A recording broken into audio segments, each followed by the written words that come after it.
Je suis arrivé à peu près à 7 heures. C'est encore un moment, une parenthèse pour les passionnés qui est extraordinaire. Ils se sont levés aux aurores pour contempler chaque cylindrée. Les passionnés d'automobile étaient au bord des routes ce mardi 26 avril, en amont du château de Rambouillet où se tenait le départ du prestigieux rendez-vous du Tour Auto 2022.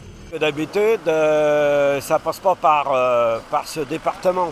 Et là, c'est bien, ça va à Rambouillet. Rambouillet, ils vont au Mans. C'est l'historique du sport automobile français et même international. Et puis c'est un plaisir, c'est une musique. Un peu plus loin près du château, certains équipages de pilotes se préparaient encore au départ de cette 31e édition. Effectivement, on surveille nos compteurs, on est un peu fébrile. Ce matin, nous échangeons avec d'autres pilotes. Nous sommes fébriles, on surveille les températures d'eau, les températures d'huile, que ça fuit pas, on va regarder en dessous. Sans oublier bien sûr de profiter du moment. C'est un magasin de jouets à ciel ouvert pour grands enfants. Et puis le cadre s'y prête bien, parce que des voitures finalement quand on est passionné on en voit très souvent.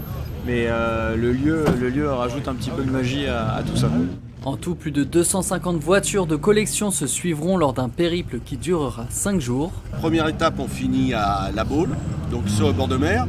Là, c'est un rallye qui va se disputer sur l'ouest de la France, parce que de La Baule, nous allons à Limoges. Après, de Limoges à Bordeaux, de Bordeaux à Pau, et l'arrivée se fait à Andorre.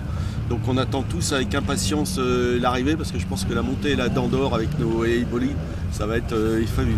Ce qui me surprend à chaque fois, c'est toute l'émotion au bord là, des routes où il y a énormément de monde. Le départ s'est achevé en fin de matinée, soit un peu plus de 3 heures pour laisser à chaque bolide le soin de faire rugir son moteur.